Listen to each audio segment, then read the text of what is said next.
Your position has been eliminated, effective immediately." My boss, Marketing Director Michael Thompson, delivered the news without looking up from his computer screen. 15 years of leading product launches and brand campaigns, reduced to a 30-second dismissal. I'm David Carter, 52, and until that Tuesday morning, I was the Senior Marketing Manager at Global Tech Solutions in Chicago. For over a decade, I'd been the creative force behind our most successful campaigns. From print ads to viral social media strategies, I'd seen the company grow from a startup to a Fortune 500 player. So when Michael called me into the glass-walled conference room with Emma from HR already seated, I knew before he opened his mouth. The air had shifted weeks ago. "I understand," I said, nodding once. I walked out without another word. No protests, no bargaining, just quiet acknowledgement.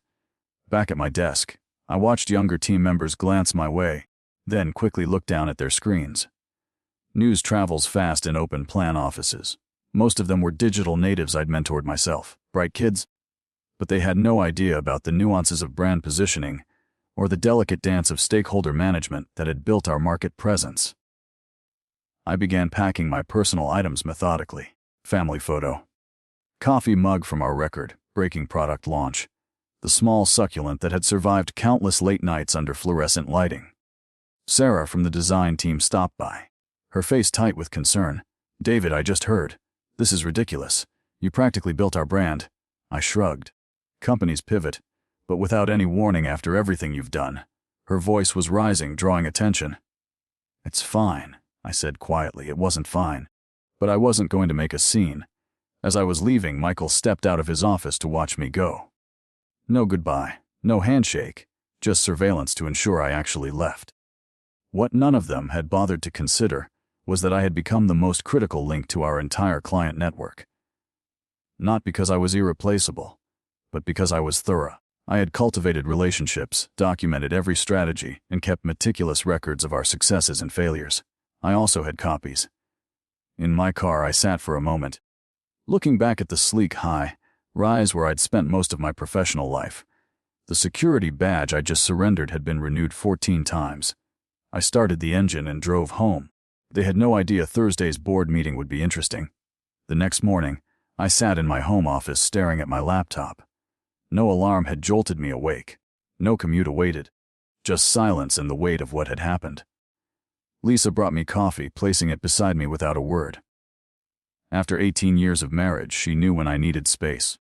I unlocked a drawer and pulled out a flash drive. Company policies strictly prohibited removing data, but years ago, when legal needed an archive system for tracking potential IP infringement, I'd been clear about needing off-site backups. They'd signed off, then promptly forgotten.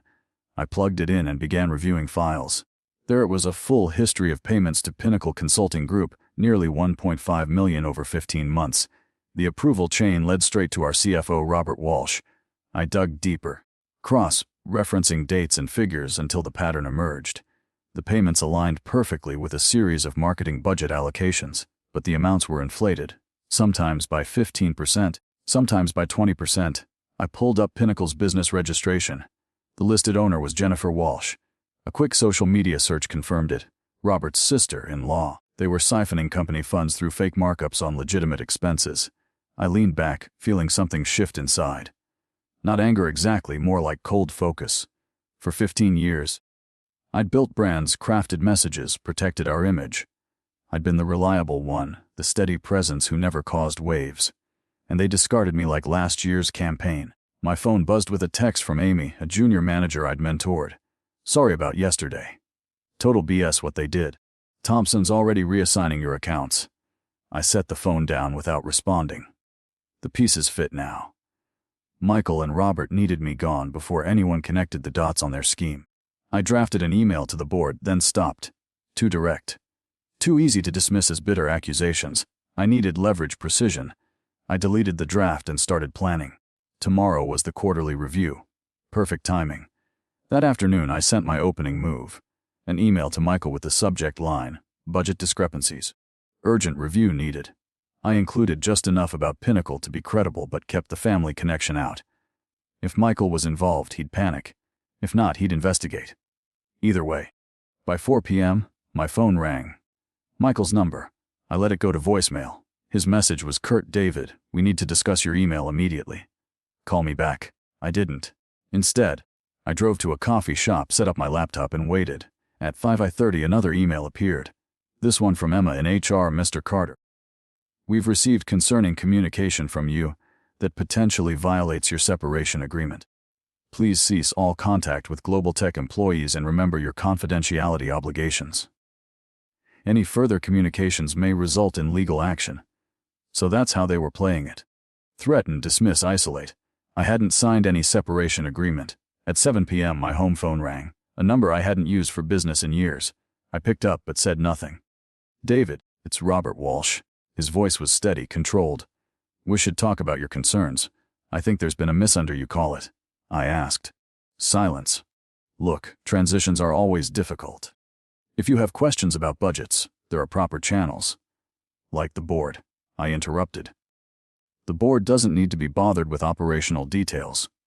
Why don't we meet tomorrow? Just you and me. We can clear this up. Sorry, I'm busy tomorrow, I said.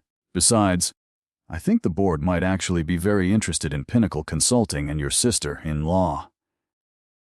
The sharp intake of breath told me everything.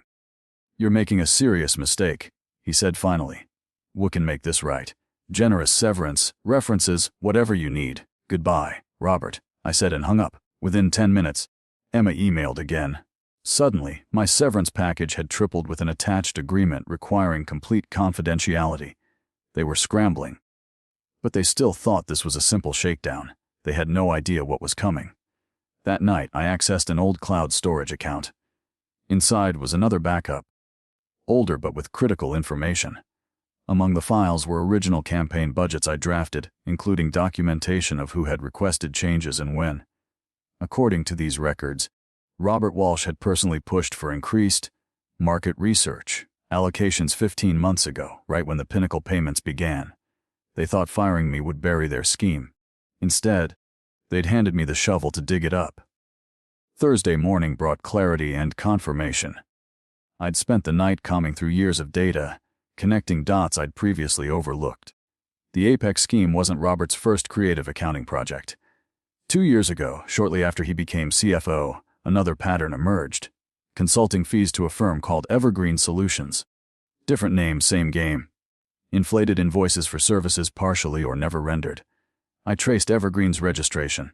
This one led to Patricia Walsh, Robert's wife. The woman was apparently CEO of a company with no website, no employees, and a virtual office address. But the bigger revelation came when I dug into email archives. Michael hadn't just been aware of these arrangements. He'd helped facilitate them. In exchange, his department received budget increases, while others faced cuts. He'd been brought in specifically because the previous director had started asking questions about marketing expenditures. Even Jason Phillips was connected. His consulting firm had been hired through an unusual process that bypassed normal procurement channels. His real role wasn't modernizing our marketing strategy. It was eliminating the one person who might notice the financial patterns: me. The scheme was elegant in its simplicity. Create legitimate seeming vendors, approve inflated payments, and split the difference. Since actual services were being provided just at marked up rates, auditors scanning for completely fraudulent charges would miss it. Over 2 years, they diverted nearly $3.7 million. I gathered everything into a comprehensive report. Spreadsheets showing the pattern of increases, business registrations linking the companies to Robert's family, email exchanges showing Michael's knowledge and participation. Then I did something they wouldn't expect. I contacted Sarah Chen, a board member I'd worked with years ago during a rebranding initiative. She was semi-retired now, but still attended quarterly meetings. "David Carter," she said, answering on the second ring. "Long time. Heard you left Global Tech." "Not by choice," I replied. "Sarah, I need 15 minutes of your time, it's important." Silence then. This about why Robert and Michael have been huddled together looking stressed. "Board meeting was tense yesterday." "Probably," she chuckled. "Always figured you knew where the bodies were buried. Where can we meet?" An hour later, we sat in a park 2 miles from headquarters. I handed her a sealed envelope containing a printed summary and a flash drive. "That's everything," I said. "Dates, amounts, connections. I'm not looking for my job back. I'm not looking for money. I just want the right people to know." Sarah studied me. Why come to me? Because you actually read financial reports. I've watched you in meetings. You ask questions. She nodded slowly. There's an emergency board session tomorrow. Finance committee review. Convenient timing, David, she said, pocketing the envelope. If this checks out, there will be serious consequences. I'm counting on it. As I walked back to my car, my phone buzzed with a text from Lisa. Someone named Jason Phillips came by the house looking for you.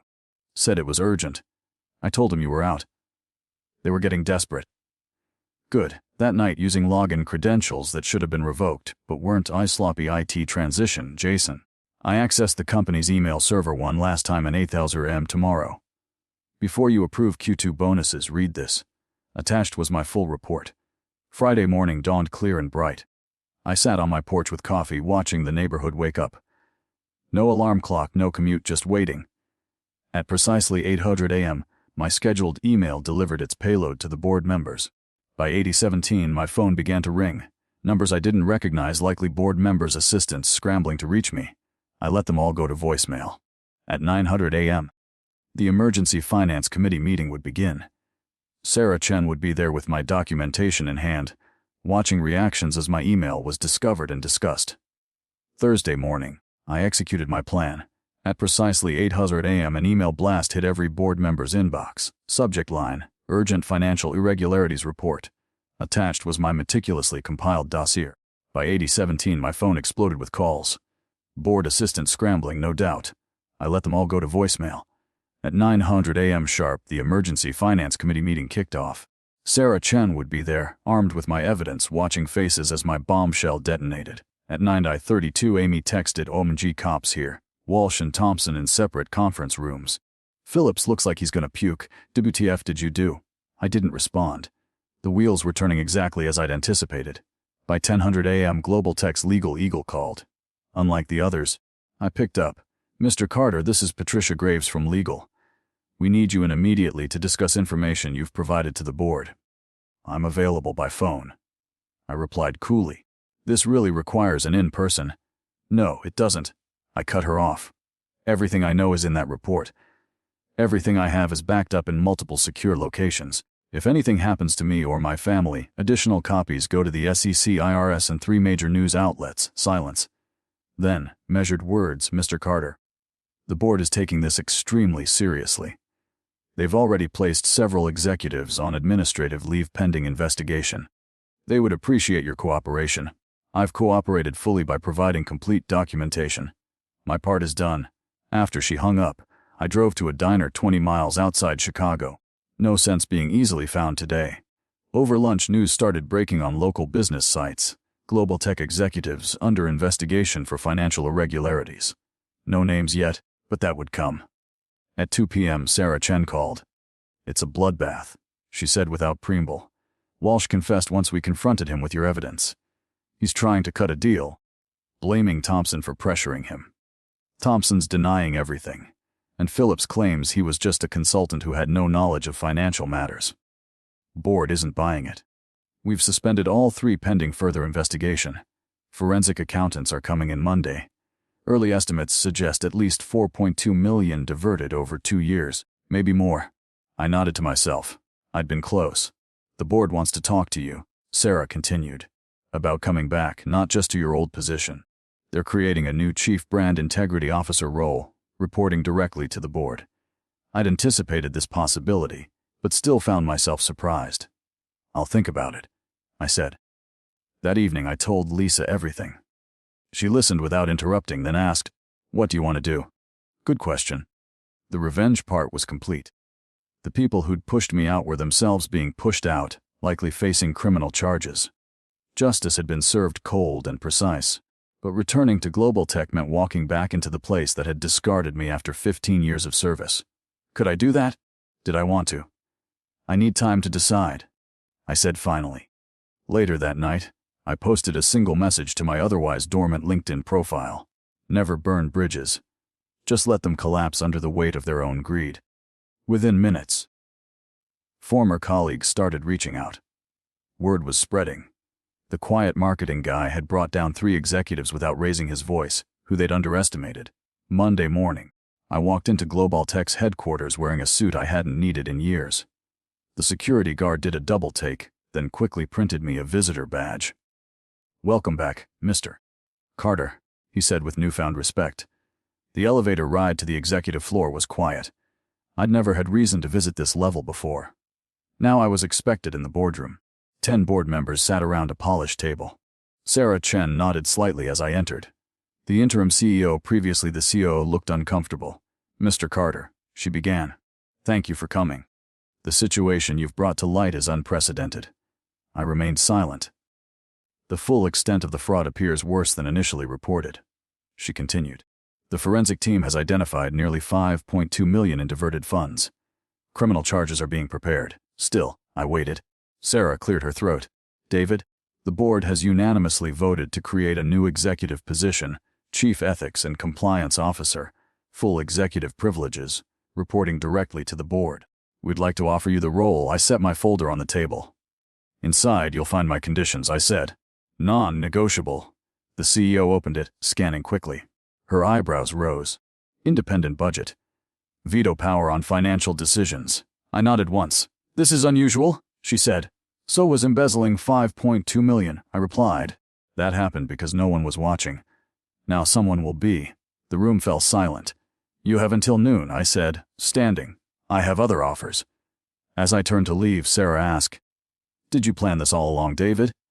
I paused at the door. I didn't plan to be fired after 15 years. Everything after that was just me doing what I've always done, identifying system weaknesses and implementing appropriate controls. At 11:47 they called. They'd accepted every condition. 6 months later, I sat in my new corner office reviewing compliance protocols for the upcoming quarter. The view overlooked the Chicago skyline, a daily reminder of how much had changed. Robert Walsh had pled guilty to multiple fraud charges. In exchange for cooperation, he'd receive a reduced sentence, still significant. Michael Thompson was fighting the charges, insisting he was unaware of the scheme despite the evidence. Jason Phillips had fled to Canada but was being extradited. The money had been recovered, most of it anyway. Enough that the company avoided serious financial damage. My former team now reported to me, though I'd promoted Amy to run day-to-day operations. The kid had potential. Just needed someone to see it. Under my guidance, we'd implemented a new whistleblower system, mandatory ethics training, and a rigorous financial review process. The culture was shifting. Slowly but surely. A knock at my door drew my attention. Lisa stood there smiling. "Ready for lunch?" she asked. I nodded, grabbing my jacket. As we walked through the marketing department, conversations quieted briefly. Not from fear, but respect. These people knew what had happened, knew I could have destroyed the company instead of saving it. In the elevator, Lisa squeezed my hand. Happy, I considered the question. The anger that had driven me, those what remained, wasn't exactly happiness, more like satisfaction. Completion. "I'm good," I said. Outside, the October sun warmed our faces as we walked to a nearby restaurant. My phone buzzed with a message from Sarah Chen. "Board approved your ethics budget increase." I smiled slightly. No arguments, no questions, just trust. Lisa noticed my expression. "What is it?" "Nothing," I said, sliding the phone back into my pocket. "Just thinking about systems. Some collapse under their own flaws. Others, once rebuilt, become stronger than they ever were before. This time I've built one that will last,